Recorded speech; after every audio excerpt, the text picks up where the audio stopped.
Isat viewers, today we are at the Oromos Center. We plan to report to you the recent report of Amnesty International about the human rights abuses against Oromos. We take you inside the center and show you the speech and also the question and answer. And if possible, we're gonna interview the speaker and other members of the audience.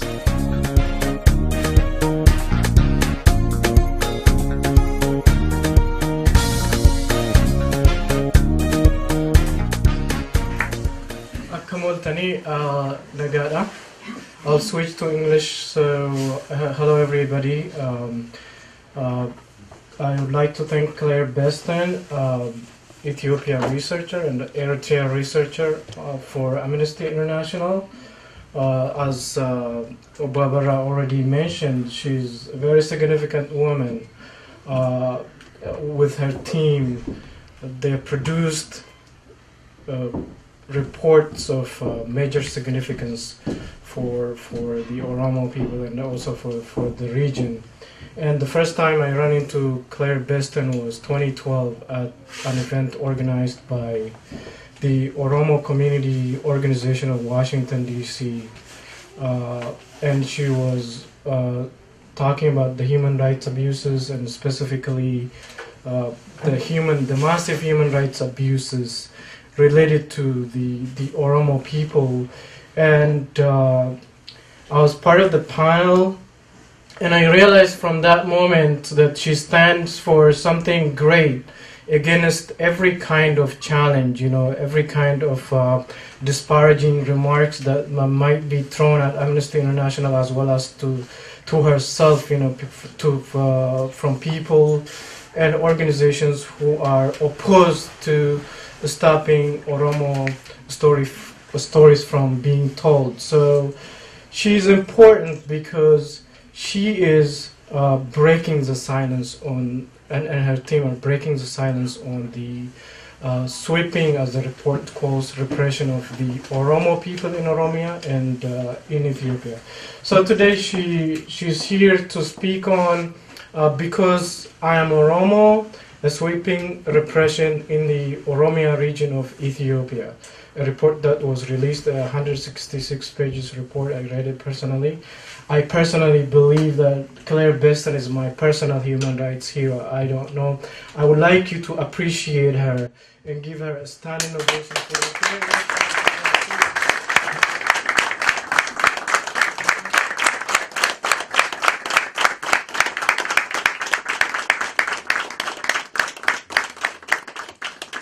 Thank you very much.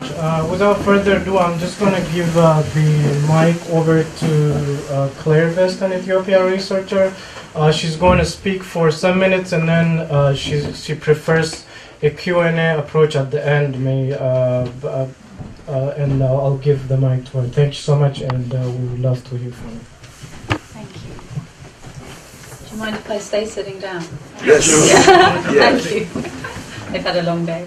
Okay, thank you very much, everyone. Thank you for coming. Thank you for inviting me. Thank you very much, both of you, for your very kind words. And I think you're all sort of aware why I'm here and what I'm going to talk about. I can obviously talk about this issue for as long as you want me to, but I do think it's nice also if we do questions and answer responses, and we listen also to your input, and it's not just me talking the whole time. So if everyone's happy with that, then I'll go through the main findings of the report for maybe 20 minutes, something like that, and then we'll open it up for questions, if that's okay with everyone. And obviously, as Hab said, it's a very large report. So even in 20 minutes, I'm not going to cover all of the aspects at all, and I'm very happy to talk in more detail about certain things if you want me to. So, just stick your hand up in the question session and ask me to talk more about that. So I'll talk about the main findings, but also as a starting point, I'll say why we chose to look at this issue.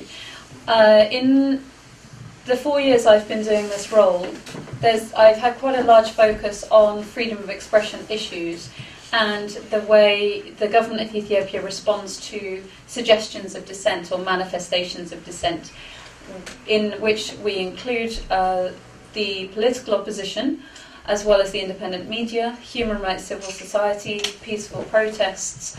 All of those issues I've been looking at for the 4 years that I've been doing this job, as well as in previous work on Ethiopia. The government's hostility to dissent is something that affects the whole country, and certainly I think has gotten worse in the years since the 2005 elections. But we thought there were indications that it happened at a greater level in Oromia, and also that very often the government's reaction to it was more preemptive in Oromia. I've worked with Oromo issues both in this job but also in previous work that I was doing before this job. So I was quite aware of many of the issues, but I found that other people weren't. And that there was a great need to have the sort of patterns of repression that were happening in Oromia properly documented for the first time in really quite many years. So that was the starting point, to look at the patterns of how repression is active in Oromia. So, if you haven't read the report, which I expect many of you haven't because it is really quite long, the first half of the report is looking at the kind of people who are targeted in Oromia based on either the manifestation of peaceful dissent or just the suspicion that they hold dissenting opinions, they don't support the government. Within that, the number that we had that we could definitely confirm was 5,000 people arrested between 2011 and now, based on either their actual political opinion or the suspicion of their political opinion, that they didn't support the government. That figure of 5,000 people is just the cases that we knew of. It's certain that there are more than that for many reasons, because there aren't human rights organisations functioning in Ethiopia, because there isn't much independent media remaining. These things aren't being reported. There's not proper documentation of detention centres, numbers of people who are in detention, which I'll talk about in a minute. And so there's not proper documentation of that. So it's certain that there would be more, a higher number. That 5,000 figure is just the ones that we know about. So 5,000 people who are arrested either based on expressing peacefully dissenting behaviour, which would be mostly peaceful protesters and members of opposition political parties. But in addition to that, we had hundreds of cases of students who were arrested and hundreds of cases of people arrested whilst engaged in some sort of expression or celebration of their Oromo traditional culture and heritage. Outside of those four groups, there were just people from every walk of life, which included teachers, business people, medical professionals, all sorts of other people who were arrested just based on the suspicion that they didn't support the government or the manifestation of some behaviour that was interpreted as not supporting the government. Just to give you a few examples, there was a student we interviewed who prepared a business plan for a competition at university, and he won the competition, but then he was arrested on the accusation that the business plan was underpinned by political ideology because it was in Oromia and because the language of the business was in Afan Oromo, and he had refused to join the ruling party, added up to the fact that he therefore must support the OLF and the business plan must be in support of the OLF. So he was arrested on that basis. There was a teacher who was arrested because he refused to teach his students in high school the achievements of the EPRDF, and therefore it was concluded that he must not support the government and therefore must support, again, the OLF. There was a midwife who was arrested because he delivered the baby of a woman who was married to someone who was suspected of supporting the OLF. So he was arrested. So there were these degrees of separation and reasons for why people were arrested. If you didn't join the ruling party, in many cases, that was a point that made you fall under suspicion. That then either that in itself would lead to arrest, or if something else happened, then that was the basis of the arrest. A number of people inherited suspicion from their parents because their parents had either known to support the OLF or were suspected of supporting the OLF in previous years, and therefore their children were assumed to also support the OLF.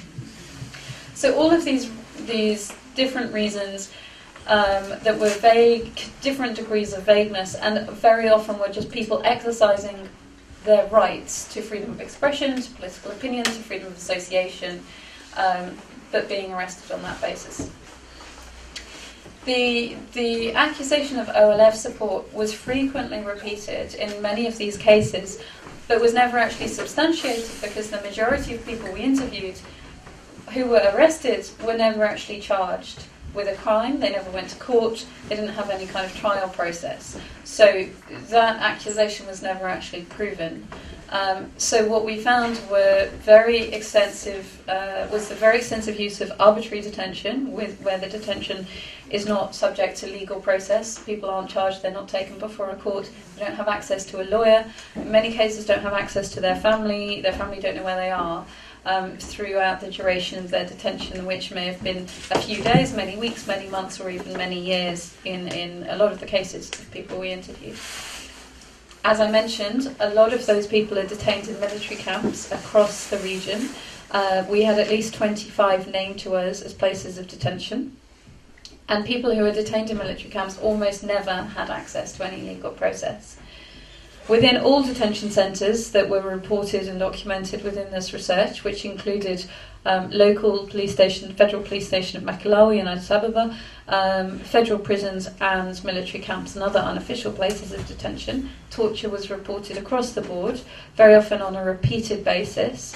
And there's quite a large section in the report about the use of torture, about different methods of torture that were reported from different locations across the region, the same methods of torture being used, and the same patterns in why and when torture is used in detention, which is very often earlier in the earlier stages of detention, and almost always, although, as I said, in most of these cases people don't go to court, nevertheless they're tortured to extract a confession of guilt from them, and sometimes to extract information either about the things that they're accused of or the things that other people are accused of, or to extract information incriminating other people or names of other people who were involved in whatever alleged offence.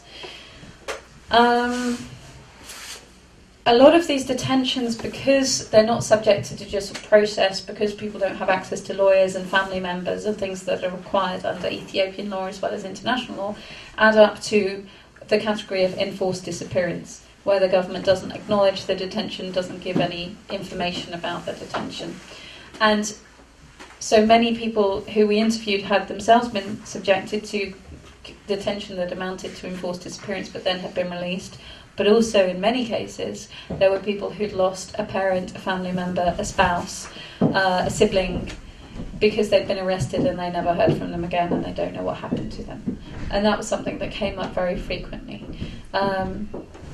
The final major category of violations that were documented within this were what are called extrajudicial executions or state killings, which happened in three main contexts. One was in the context of peaceful protests, where security services responded with either excessive force or unnecessary force, the use of lethal force, such as live ammunition, being fired on peaceful protesters. The second context in which state killings were happening were during arrests of people. Again, all of this was within the framework of people who had actual dissenting opinions or were suspected of holding dissenting opinions. So there was excessive use of force by security services in making arrests, and suspects themselves and sometimes their family members were killed in those situations.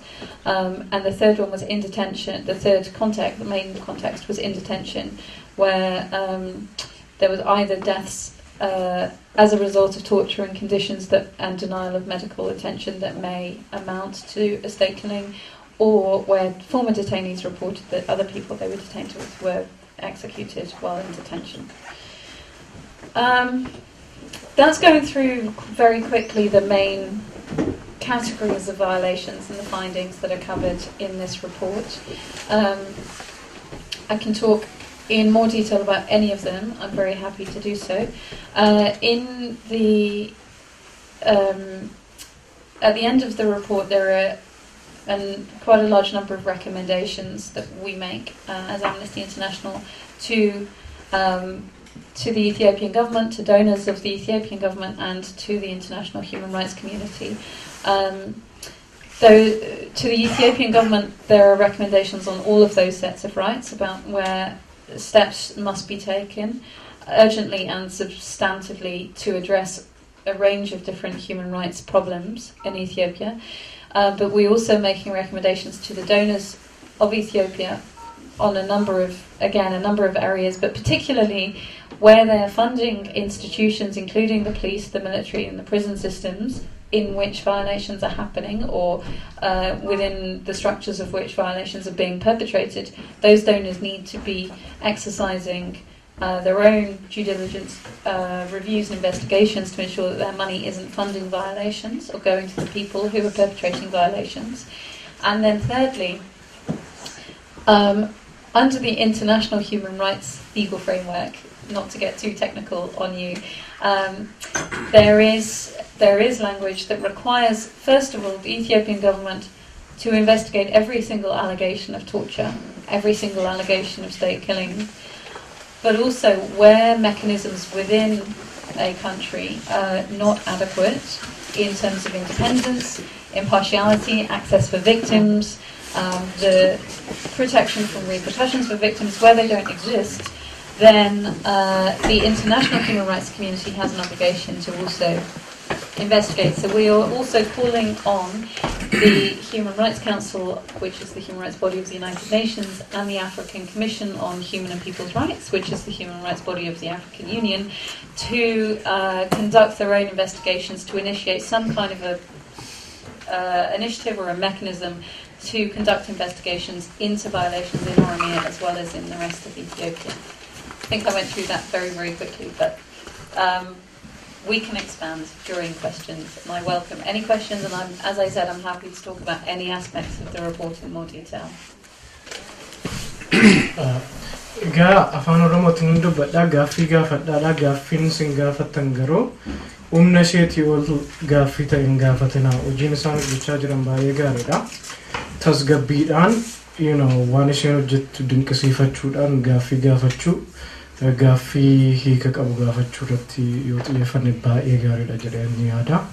So we're going to open it up for questions from the floor. If you also have comments, if you have any comments about the report, because I'm Oromo and other work that Amnesty International does, for example, personally I believe that the report, because I'm Oromo, put Oromo on the map.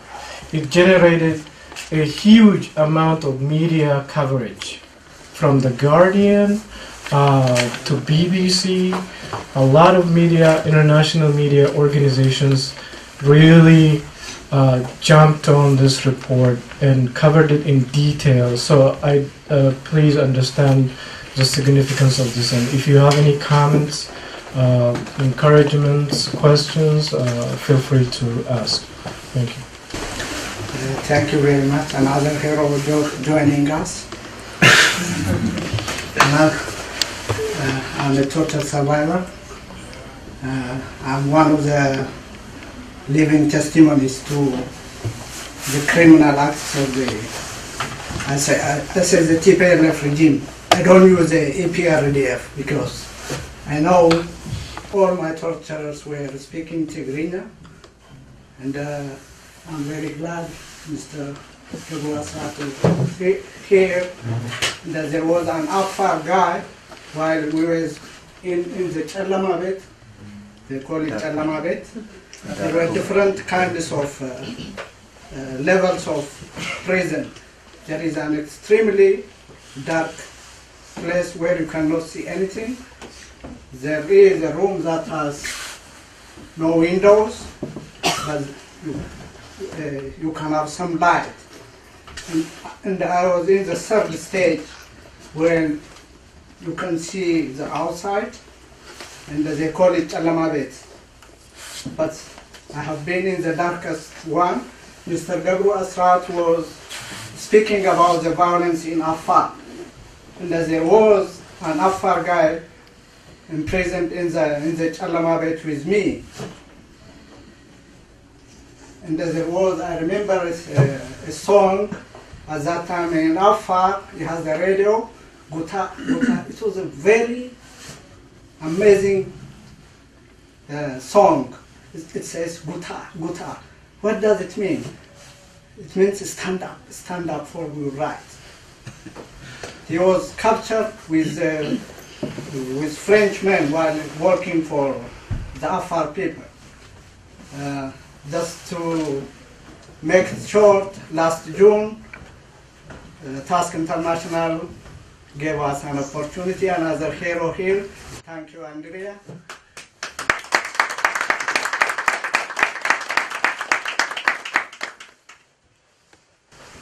Another hero from OSA, the Oromos Studies Society. And we have to learn to thank our leaders. Ubulube, who has been tortured for me during Haile Selassie. I'm so great you give us a space here. Without your sacrifices, we couldn't have an Oromo center here. We have to appreciate our elders who have sacrificed for our cause. And thank you very much. And Amnesty International, the International Crisis Group, and the UN Convention Against Torture gave me the opportunity to talk for 20 minutes. And thank you very much. Okay, Bonnie, and then next you. I just wanted to thank you for this tremendous groundbreaking work, for the care, the thoroughness, the respectfulness that you were able to achieve. The tone of the thing was extremely, extremely well done, and I really appreciate it. It's groundbreaking work, and when ground is broken, then there's something that needs to be done and planted and continued from there. So I have two questions. One is, could you give us a little more information about what it was that the Oromo community did, because many of us have been working for decades to try to bring these issues, which are very long-standing and deeper than anyone would believe, to the attention of the international community. And we've come up against ideology, we've come up against incredible barriers. So was there any particular thing that caused this to be done now? Was it report protests, what, of all the various efforts that have been made, what brought this to the fore? And then, as we start to go forward, to plant, to follow up, can be dismissed, this morning was dismissed as hearsay because all these interviews were done outside the country. They couldn't, it wasn't on-site interviewing. Yeah. All the reasons we can document why this is not done on site and what has stood in the way. Yeah. What are your comments about going forward from here? There are many people in this room who are highly qualified, very motivated, have connections, but are here for the same reasons that you've documented. Yeah. Where, in terms of next steps within the bounds that you have working for Amnesty, what would you recommend? Thank you. Thank you. I think they're really good questions and important points. And just before I respond to them, I would also just say to this gentleman that you were talking about Makalawi, I think. And not only Makalawi, military camp. But in Chalama, when you're talking about Chalamabet, I was talking about that is, when you look at the report, there is a section about Makalawi in there, and it talks about Chalamabet among other issues and the conditions in Makalawi, particularly in the underground section. And there are a number of cases of people we interviewed, including that young man I mentioned who had the business plan in university. He was in the underground he was detained in the underground section of Makalawi. And some of the conditions there, including prolonged handcuffing, chaining, prolonged solitary confinement, might amount to torture, and I believe they do. But there are various factors under international definitions, but I believe they amount to torture, just the conditions themselves. So that is documented in the report, and you might want to have a look at those sections. Moving on to those questions. I've already forgotten what the first one was. Sorry. Question was what was Yes. done in the Okay, I process? remember. It's a good question, except that I don't think there's necessarily an answer. I don't know where I mean, I'll have to cast my mind back about where I decided that I just had to do this report. And it was partly, one thing that I do remember is that really shocked me was that UNHCR, the UN Refugee Agency, was starting to question Oromo stories because they said there hadn't been any documentation of these kinds of violations for such a long time. And so in a meeting, just, you know, a sort of a general catch-up meeting, I guess, for want of a better description, this was said to me, and I was genuinely shocked that they would even question Oromo stories. And then I sort of realised that there just wasn't proper documentation of what was going on right now. And there was, maybe it wasn't comprehensive, but there had been documentation in the past, but nothing for really a long time. And so I really felt that there was a need for that to be documented properly. And that's where, you know, when I decided that really we should have a report that was just basically on this kind of, I wasn't entirely sure when I started out exactly everything that would go into it, but I did know the sort of framework that I was trying to document. And then within that, I had occasionally throughout the process had colleagues, human rights colleagues in the human rights field who know about Ethiopia saying, but what particular aspects are you trying to document? And I said everything. And they were saying, but you can't do that, that's impossible. And I believed that everything had to go in it because it's all part of the same picture, and that it's part of the same process and system. And to separate them is to not show properly what the system is. So to have you know, the arrests, but not what happens to people after they're arrested, is only telling a small amount of the story. And that's why the report is as big as it is. And I've been very pleased in the meetings that I've done so far this week in New York and here with the US government,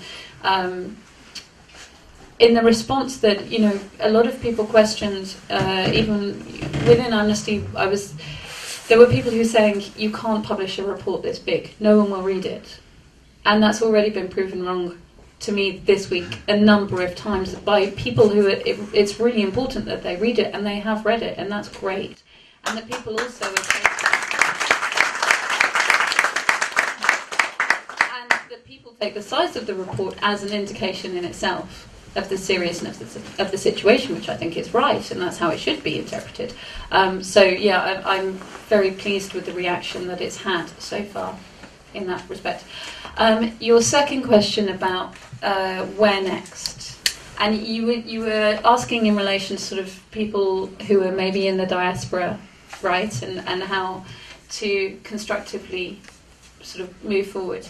And it is a really, really difficult question, but I think that there are a few things that can be done, in that I think there's a really desperate need for you know, efforts to be made in whatever way possible to get information out of Ethiopia. Whilst it's so difficult to document violations within Ethiopia, but you know, everyone here probably has connections still, right, with family members who are at home. Technology advancements now can be used in different ways to facilitate getting information out, and also to focus on just very specific information that can be very, you know, it can be pinpointed. It's good quality in terms of the reliability of the information that's coming out. I think that's something that would be incredibly useful, that there's a need for, that everyone can contribute to, but also that everyone can you know, access or make efforts towards the quality of the information that's coming out, if that makes sense. And then second of all, in terms of activism from here, as I was saying to Hab just before, you know, everyone can be an activist. Everyone here has a congressperson, and if you all go and request a meeting or you all send a letter to your congressperson, that becomes an issue that they have to respond to. And there are structures within the US government that have, whether it are, you know, responsibilities to have oversight or investigations into where their money is going and how it's who it's supporting in Ethiopia, including language that you might be aware of in an appropriations bill about when money goes to Ethiopia, and certain human rights progress that has to be in place for that money to continue going, and that I think arguably is not in place. And so I think there needs to be greater scrutiny of that, and everyone here can be part of that process in pushing their congressperson to push within Congress for there to be greater scrutiny to ensure that the money within the appropriations bill, saying that money cannot go to Ethiopia in ABC circumstances, that's being adhered to. Thank you very much. I'm sorry, I'm speaking ahead of the elders. I couldn't wait to this moment. Everybody wants us to say thank you today. First of all, thank you very much. It wasn't easy. Within the limited access you have done an extraordinary work. I want to applaud that. You have a special place in every Oromo's heart now. And you know, the repression, the victims are not only those included in your report, but all of us. I've been here in the US for 4.5 years. Every single day, my thoughts, everything of myself is there in Oromia. We are all victims. So nobody is, I'm sure I can speak for others too, for any Oromo too.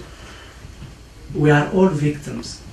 So for you choosing to be voice for those voiceless, that will give us courage for all of us.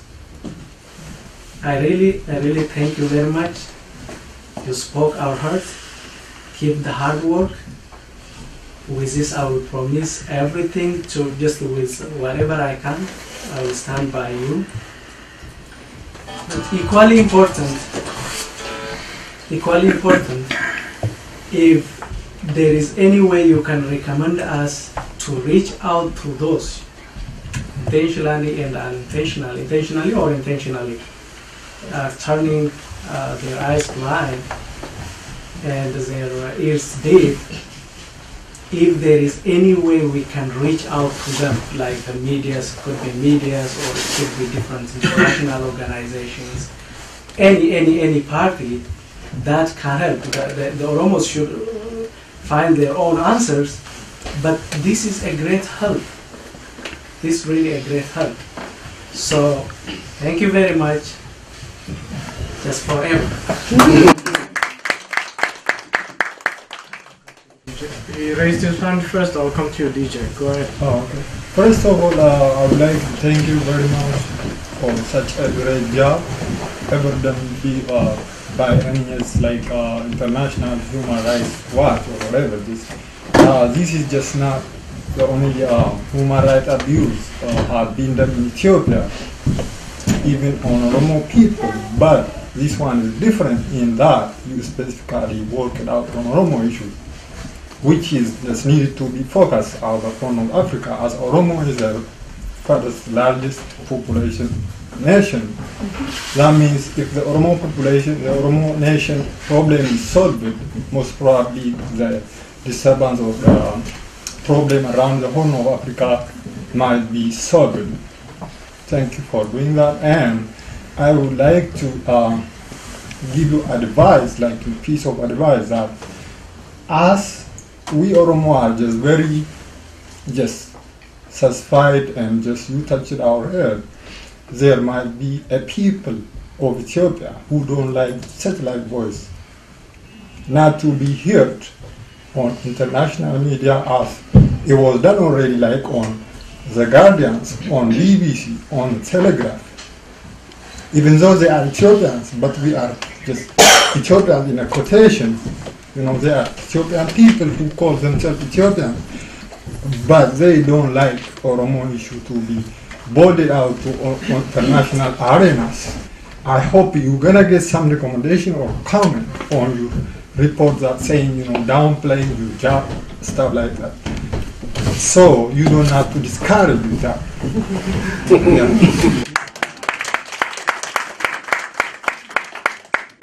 So, in short, is there any way that you or your organization is working on such issue to be brought, to be bring to the International Court of Justice so that something have to be done internationally?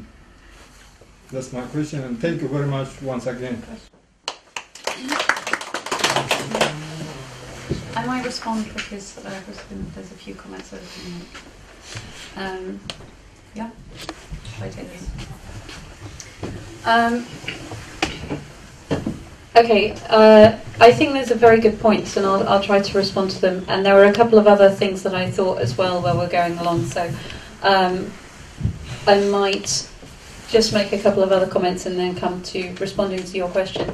I realised in relation to what you were saying and a couple of other comments that I don't think I very well explained at the beginning why in the analysis of the report, why the Oromo were particularly targeted in that generalised hostility to dissent, which does affect the whole country, and some of it, is well known and some of it is less well known.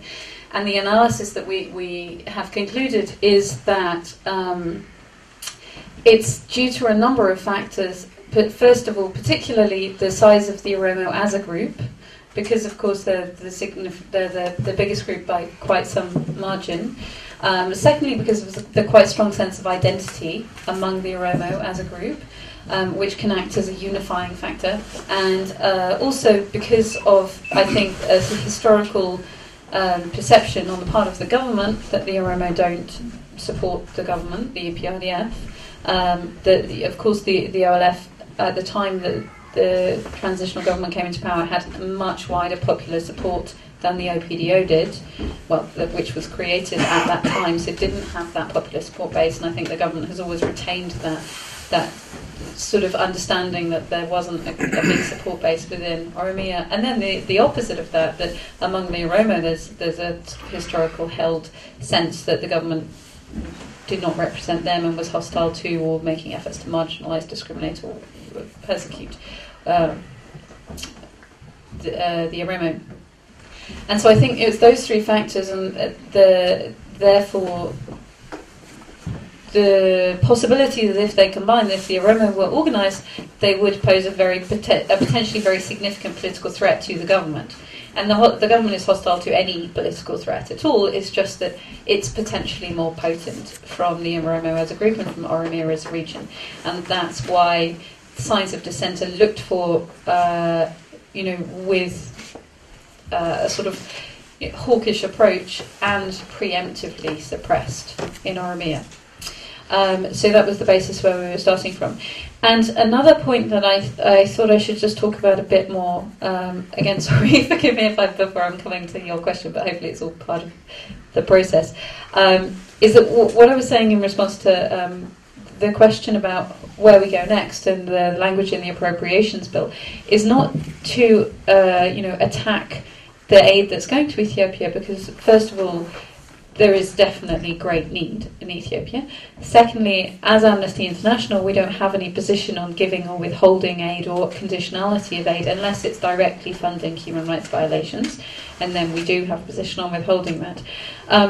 But not just to sort of attack the aid or the people who are benefiting, if and where they are benefiting, and the people who are giving it, but to use that as an entry point, because as Amnesty International, we're not against any government. We always work with where we can and where we have relations with the government, we work with whatever government is in place, because they're the ones who have the ability to protect and observe and respect human rights, the human rights of their citizens. So it has to always be whichever government is there has to be responsible for observing human rights. And so looking at those aid channels is an entry point to trying to start to address the violations. That if there are violations happening within the military, or that there's torture happening within the police service, which there is, then that can be addressed with through the sorts of aid, capacity building, funding, training that donors try to give the obstacle, the significant obstacle to that happening in Ethiopia is political will. That the government doesn't want those things to be addressed. It's part of the system, and the response of the government to this report has been, at least publicly, has been blanket denial.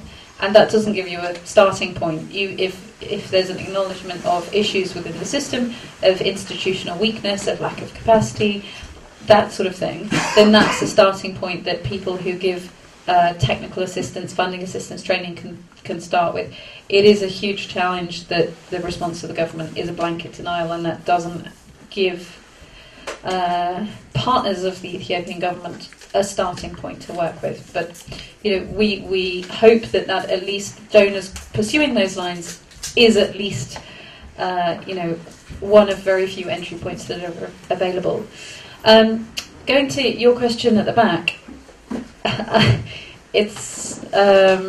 I am conscious of those issues and those divisions, and I think part of that, and I don't want to comment particularly on the ethnic politics, but I do believe that partly there is a lack of understanding or awareness of the violations that are happening in Oromia among other groups, but also of violations that are happening in other parts of the country, because it is in part at least within the same system of major obstacles to documenting of violations, to reporting on violations, to free exchange of information inside Ethiopia. So I do think that there are other groups who don't know what is happening in Oromia, and that's some of it may be the sort of political situations that you were talking about, but some of it is also just part of the restrictions on freedom of expression and freedom of information within Ethiopia. And more widely, and it's the same with everyone. The donors who are based in Ethiopia really don't have a wider understanding of how bad the human rights situation is. The countries that have bilateral relations, it's the same thing. And hopefully one of the things that we wanted to achieve with this report was demonstrating the scale of the repression. There are some cases that are quite well known now of journalists, of opposition political party members, particularly who've been prosecuted under the anti-terror legislation. And I think those kinds of cases have, partly through our work and other human rights organisations' work, are now better known. There's a wider awareness of them. But I do know that some important stakeholders, such as some of the donors working with Ethiopia based in Addis, think that that's the extent of it. That there's maybe a handful of cases of journalists and opposition members who were in detention. Yes, they were unjustly imprisoned under the anti-terrorism legislation, but it's a small number of people who are affected. One of the things we wanted to achieve with this report is saying, no, that's just the tiny, tiny tip of the iceberg. Look at the scale of the repression that is happening in other parts of the country, and here focusing particularly on Oromia. And again, we use this figure of at least 5,000 people in the last 3 years. And so I hope that this can contribute to a much deeper understanding of the scale and the pervasiveness of that repression across the country. In relation to your question about where does it go from here, in terms of taking it to a higher level, that is, we hope to, among other things, to demonstrate the seriousness that we accord to the situation by the fact that we included that recommendation to the international community that there ought to be an international commission of inquiry or a similar mechanism at the level we suggested jointly between the UN and the African Commission on Human and People's Rights. And I think that's the first stage, certainly, that if something like that could happen, again, it's part of showing the scale of the repression, the scale of the violations and the severity of the violations. The obstacle to that happening will be access. That it's very likely, if there was some sort of initiative from some of what are called the human rights mechanisms of the Human Rights Council, for example, the Special Rapporteur on Torture, who looks at the situation and issues of torture around the world, who is very interested in looking at Ethiopia, and he wants to go to Ethiopia, but he has to be invited by the government of Ethiopia. And so he put in a request, or that office put in a request for an invitation to Ethiopia 9 years ago, that still hasn't been responded to. And he's renewed that request, and he's still very interested now. The person who's in the office now is very interested in Ethiopia, but he cannot go without the Ethiopian government saying so. So that's the major obstruction to investigations. But we hope to explore and look at what's possible, and we hope that others can put pressure on the Ethiopian government to allow some sort of a mechanism in. The response of the government saying that everything is great, all of this is totally baseless, and none of this happens. If they want to actually prove that, the way to prove it is to let independent investigators into Ethiopia, which of course now that almost no independent human rights monitors or investigators can go in any capacity. So to let people into the country, let them into the detention centres, because no one has access to detention centres who publicly documents violations currently. That's not happening. So, there's an easy win if they want to prove, if the government wants to prove that everything is great. Hi, Amnesty International. Thank you very much for, even though you are late, came out with something sensible. And I thank you personally for your dedication to address this issue. I'm one of the victims, like that brother said. I was one of the victims. I've been in jail for 2 years during Mengistu time, and I was been sentenced to death. This brother here said exactly what I was about to say. This is Ethiopian culture, political culture, to eliminate and destroy the opposition of any kind. Contrary to the Oromo situation, we were very civilized people. We had a Gada system that was very dialogue and debating situation. So these two contrary situations cannot match together. And Ethiopians never learn from the past. They never learn from the past. They are the one who destroy and destruct their empire. So Amnesty International must be responsible for ignoring certain very critical abuse. For example, you guys, you have to address the issue of Western world donations. Western world donations is killing the Oromo people, jailing the Oromo people. In 1992, these guys, government came, stabilization and the rehabilitation. And I went there and I told them, I asked them, are you taking the money for yourself for democratization, or you are giving to all Ethiopian, so-called Ethiopian people to be democratized, organized? They rejected, but what I said was given to me in CD. Look the way you are talking. They warned me here in America. So what I want Amnesty International is you must address the issue of donations. That is the way. That is the way these people are killing people, jailing people. They don't believe in dialogue. They don't believe in democracy. That is not their political culture. So that is one thing. The other thing I want to talk to the Oromo people in here and as well as outside is you must be organized.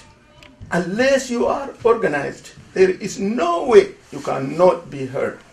So today, Amnesty International has come out and said, this is what the Oromos are in. It is going worst on the Oromo people. You must be organized. You must come out and say straight to the point. So I really appreciate Amnesty International. You talked about putting pressure on the regime to allow the UN rapporteur on torture into the detention centers. Why would they ever agree to that? What motivation do they have?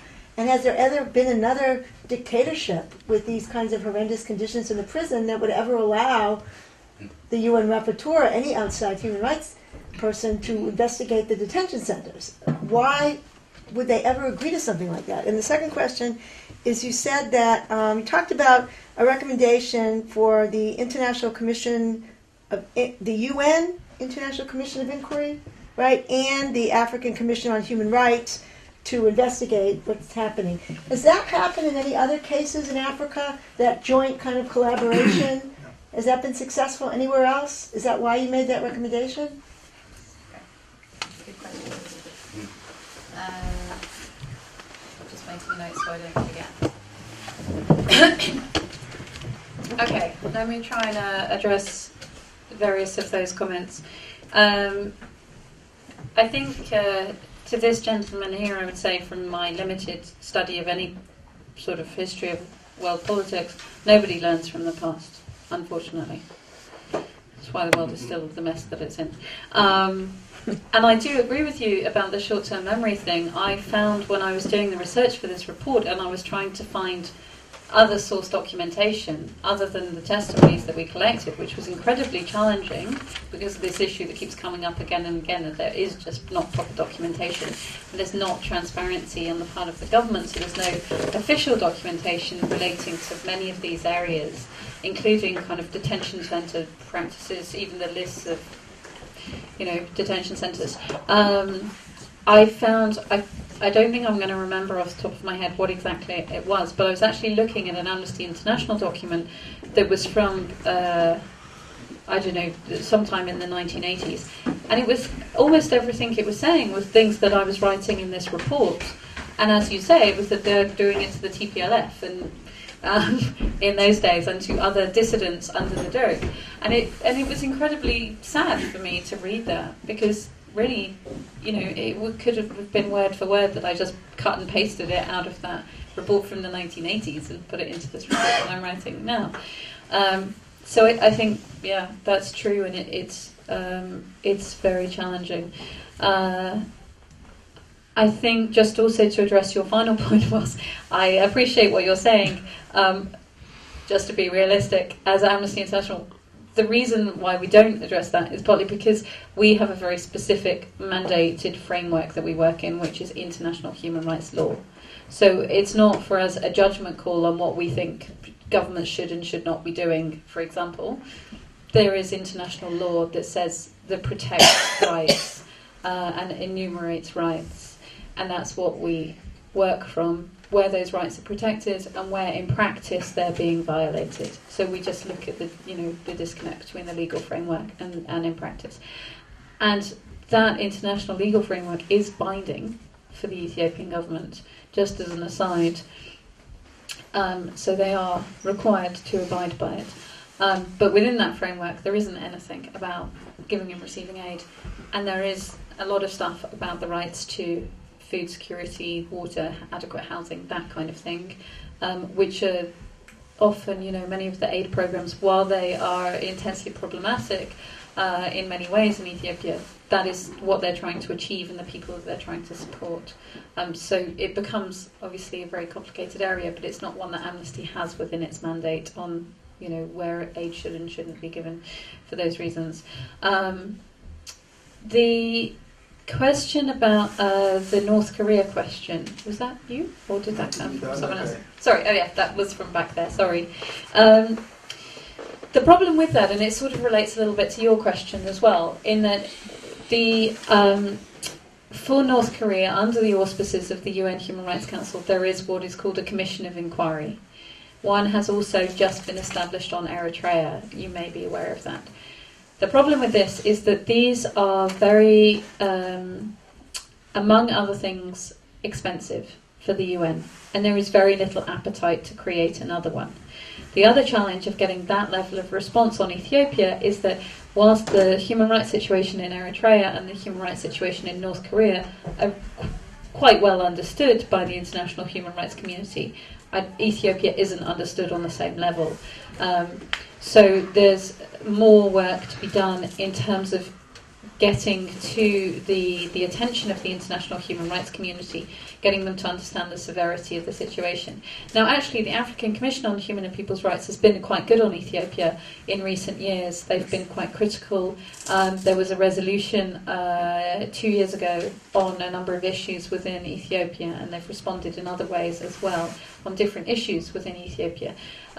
So they've actually been quite good in responding to the human rights situation there. A number of the UN special rapporteurs individually have been quite critical, and also have done a number of joint things, including, after the master plan protests and reactions earlier this year, a number of the different mechanisms of the UN human rights system did a communication to the Ethiopian government that was a number of pages long, expressing concern about the violations, asking for information, further information, asking if investigations had been conducted, and that sort of thing. The question about the joint initiative, I actually don't know the answer.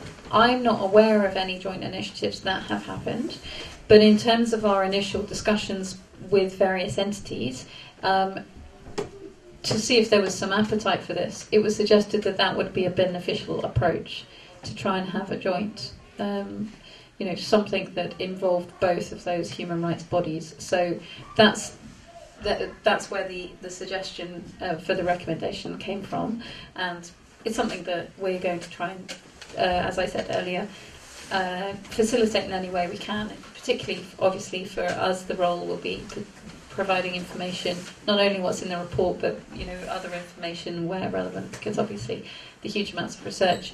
And that's because that's the vehicle of theirs, international law, and that's why it's part of Amnesty's mandate. Say that again, sorry? Because it's part of international law, dealing with the UN Commission of Inquiry and the African body. It's kind of within Amnesty's mandate.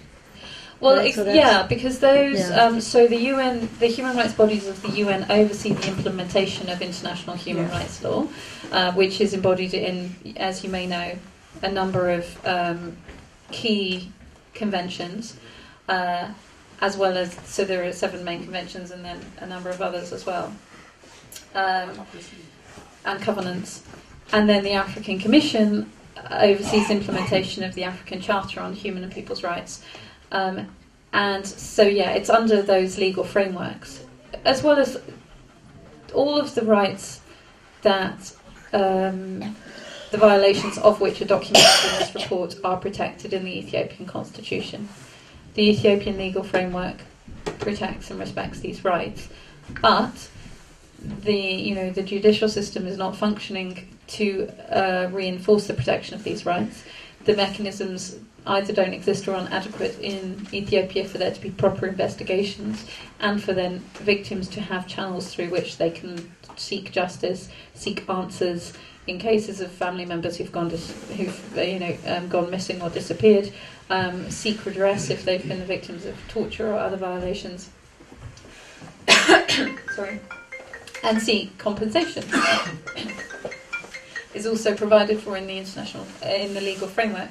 And so because those mechanisms don't exist at the domestic level, that's why, again, under the international legal framework, it specifies in the UN principles, sorry if I'm getting too technical, but in the UN principles on the effective prevention of torture, and the same on the effective prevention of extrajudicial executions, it provides for an international investigation where domestic mechanisms are inadequate, which they demonstrably are in Ethiopia. Not only are the mechanisms inadequate, but the government has exhibited zero political will to address the issues, and that's why the framework provides for then to be an international intervention from those human rights bodies. Thank you. Earlier you mentioned something where it was mentioned that you also do work in relation to Ethiopia as a whole and report on other peoples that are also being oppressed. And from my personal experience talking about the Oromo issue in particular, what I've come across is that it gets generalized in the entire Ethiopia, where people say, oh, everybody in Ethiopia is being oppressed, and what's so special about Oromos. So I appreciate that you brought this to light. My question is, do you have some sort of statistics that show that Oromo people in particular, as compared to other people, are more targeted? I know you focused your report on Oromos, but for your thesis to start, it was started at Oromo people are more oppressed. So is there some sort of like a statistic, a figure that you can associate with that? Hi, first I want to say thank you, Claire, and for your organization for amazing job you guys do, not only in Ethiopia and Oromia, but throughout worldwide. And now we're so happy, and our gratitude is heartfelt, because it's not because we don't know what's included in the report. I didn't finish reading it yet, but to the point I got it to put up is like, we all know what it is, and we all have experience in one way or another, but the point is we're so appreciative because you brought it to the world's eyes and those who wants to actually read and listen, and I know you're happy with the reception so far.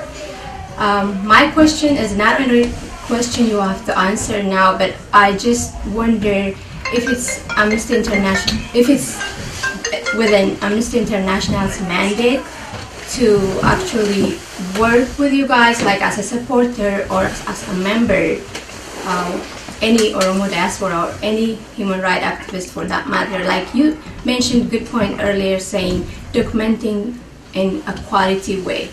So those needs some kind of training or consultancy or from experienced organization like yours. So is there any way to get utilizing that part? You don't have to answer it now, but just as a point. Thank you so much. Yeah.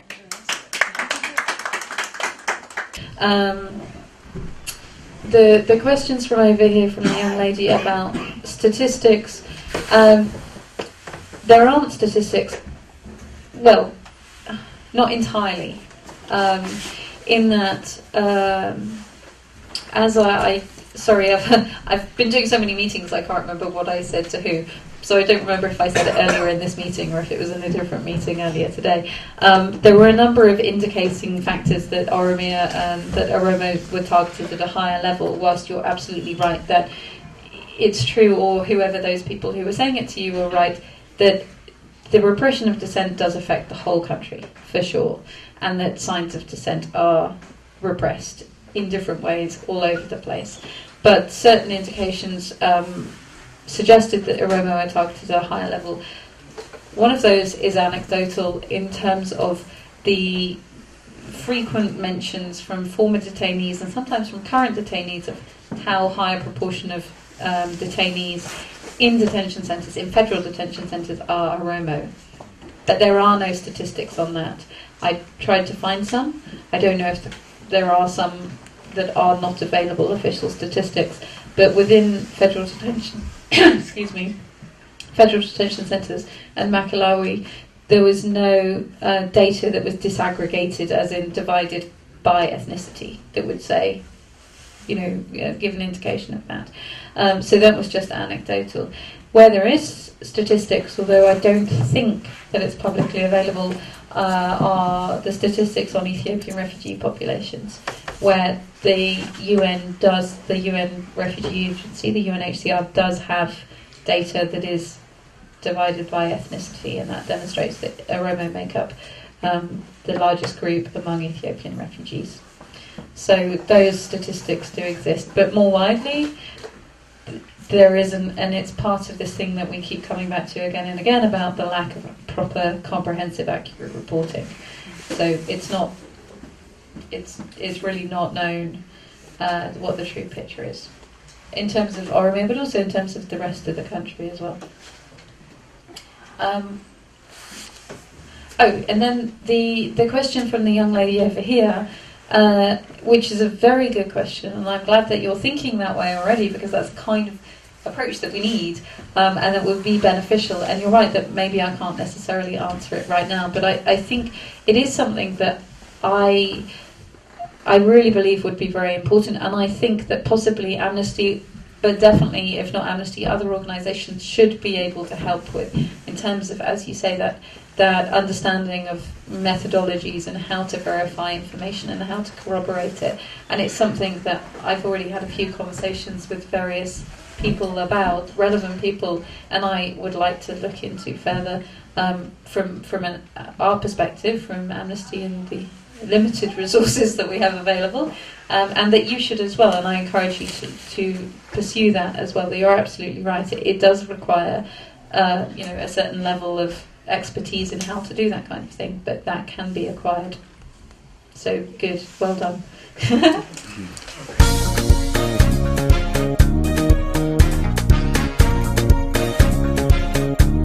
Would you please tell us your name and your role today?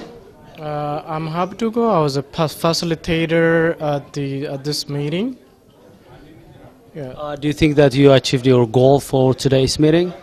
Yes, we did. So the goal was actually to have Claire Benson of Amnesty International come and speak to the Oromo community of Washington, D.C. about the widespread human rights abuses in the Oromia region. And she's done that.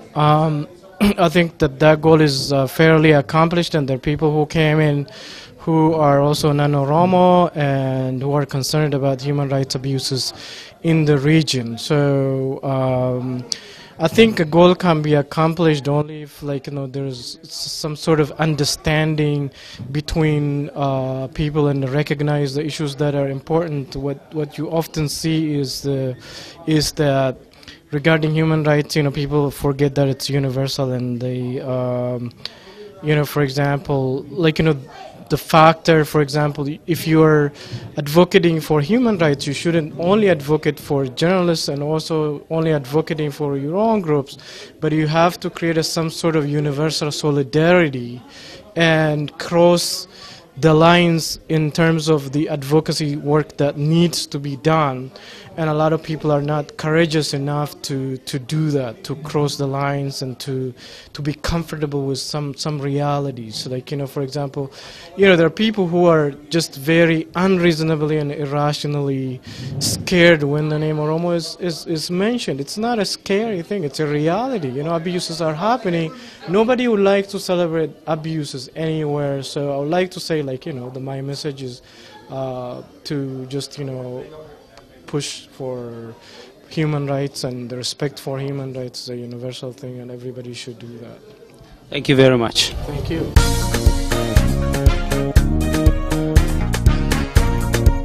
Thank you very much for this interview. Would you please tell us your name and your position and where you work?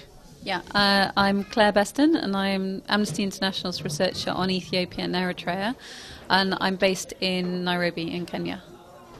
My first question is, what made you interested to invest your time, energy to investigate human rights abuses in Ethiopia? Well, that's quite a difficult question, really. Actually, the truth is that human rights violations around the world is something that I've always just responded to on a personal level, including via Amnesty International. And this is, it sounds a bit of a cheesy story, but it's true that when I was a kid, my mum was a member of Amnesty International, and I used to read the magazine about human rights violations happening in different parts of the world and feel very outraged and feel very, angry and upset about the violations that were happening to people. So I always had quite a personal reaction to it, which is the true reason why I got into human rights work, I think, in the first place. And I've worked on quite a number of different issues and countries over the last kind of 12 years that I've been working in human rights. But different things led me to a focus on the Eastern Horn of Africa, and then Ethiopia as a country is so fascinating. Everything about the history and the culture, but also the political situation is very fascinating. So I was drawn increasingly to work on those issues. How did you feel about the success of your report, because it has got lots of media coverage? Yeah, it's been really positive, the response. Of course, media coverage is incredibly important and incredibly helpful. because the first stage of addressing or ending human rights violations is that you have to document them and you have to expose them, and there has to be an understanding and an acknowledgement that they exist and that they are happening. So the media plays a role in that, and so it's great that there has been a really good media response in exposing the violations, but also particularly in those countries that have relationships and good relationships with the Ethiopian government, including in giving significant amounts of aid to the Ethiopian government. Those countries, therefore, should have leverage. They have points of engagement, and so it's also really positive that there's been good media coverage in some of those key donor countries, like in the UK and other places around the world. And also, so far there's been a really positive response from those governments where we've engaged with them so far, and we're going to continue to engage with them in the coming weeks in relation to the report. When I say those governments, I mean the main donor governments. There has been a positive response. When I say positive, I mean a really good engagement with the issues that are documented within the report, which again is the essential first step towards then trying to address the violations and seeing some change happen. I didn't read your report, so I apologize. So how did you come with this 5,000 number? Okay, the number of 5,000 cases that we know of that were arrested between 2011 and 2014 based on either their political opinion and the expression of peaceful dissent, or on just the suspicion of their political opinion and the suspicion that they don't support the government. 5,000 were the cases that we knew of, certainly, and there definitely would be more cases that are not documented and included in this report. So those numbers came from different sources, a range of different sources, including the people we interviewed. So there were around 240 testimonies that went into this report. And so in some of those cases, people would say, for example, I was arrested in relation to these protests that were happening, and there were over 500 people were arrested with me. In all of those situations, including the response to the master plan protests, the Muslim protest movement, we took the lowest number that we were certain of when there were large-scale arrests, and then there were individual incidents of arrest or of smaller groups of people arrested. So those numbers came from a whole range of sources, a whole range of types of information, and 5,000 was the lowest number that we were certain of. But as I say, definitely that is the tip of the iceberg, and there were definitely cases that are not reported and not documented because there aren't human rights organisations functioning in Ethiopia, because the independent media is more or less not functioning or doesn't exist anymore. Even just in looking at the master plan protests or the response to the master plan protests in April and May of this year, 2014, there was very little reporting happening on that and full documentation, and there still hasn't been full documentation of what happened in response to those protests. So it's definitely, it's certain that there are other cases in addition to the 5,000. So my next question is about your next goal. Now you covered about the human rights abuses against Oromo people. Do you have also a plan to conduct the same kind of research and document and report about human rights abuses against other ethnic groups? Well, there were a number of reasons why this report just looked at the Oromo. The targeting on a political basis is happening all over the country, and it's affecting everyone. It's just there are certain indications that it happens at a higher level in Oromia, and the Oromos are disproportionately affected by it, and that's why we wanted to map the patterns of violations within Oromia. But again, those violations are happening all over Ethiopia because the Ethiopian government is generally hostile to dissent. And as we now begin the run-up to the 2015 elections, there is a very high risk that violations in response to expressions of dissent, the actions of peaceful opposition political parties, peaceful protesters, that violations in response to those groups will increase. So certainly I can't say with any certainty right now what is going to be the next project that Amnesty International is going to work on and research on, but definitely we will have to do some work at looking at the elections, and what happened around the elections and violations that are likely to be committed in that context. That as we say, is going to affect every ethnic group in the country. Now, you got this kind of data, and other also data have been compiling against the government for its human rights abuses, but still multinational institutions and donor organizations are still working with the government. They don't make the government accountable. Do you think that your report going to impact and change the way they interact with the government? I hope that it can have some impact in a number of different ways, including where donors are funding institutions that are, in the context of which violations are happening, including the security services, the police, the military, in the prison system. All of those, institutions are implicated in violations that are documented in this report, and they're receiving donor funding. So I hope that donors will first of all exercise the necessary accountability to ensure that their funding isn't going to the commission of human rights violations and the people who are perpetrating the violations. And there needs to be investigations to ensure that that's not happening. But I hope also that, yes, the report can be used to engage with the government on those really concerning human rights issues, including in trying to put pressure on the government to allow full investigations to take place and a proper account of the violations to be documented, and that as a starting point to then give victims of violations and family members of victims of violations a basis on which they can pursue justice in terms of answers about what's happened to family members who've gone missing, in terms of judicial processes and redress and compensation if they've been subjected to violations like detention without charge and torture.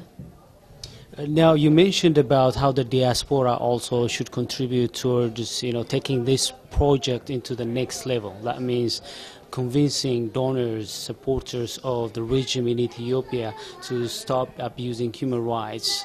What kind of things do you think the Amnesty International plays? What kind of roles do you think the Amnesty International could play towards taking this project, this report to the next level, and changing the way the multinational institutions and governments that are supporting the government enforce some kind of accountability, or refrain from supporting the government unless it is responding and making some changes?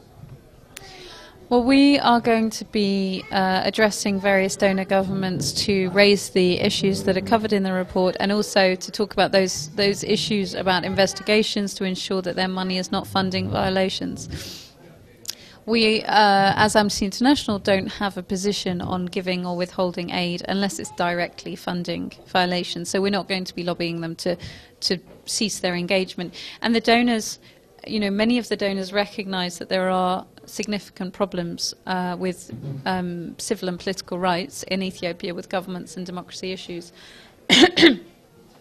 But they believe that their programs are helping people in terms of food security, in terms of access to healthcare, shelter, livelihood, and other things that are also rights that are protected under international law.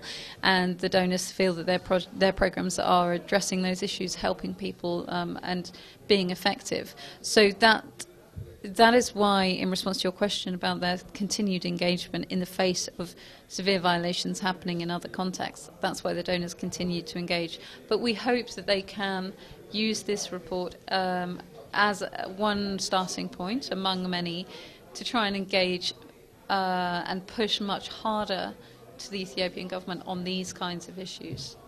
Thank you very much for this interview, and we appreciate what you're doing in the fight against human rights abuses. Thank you. Thank you very much.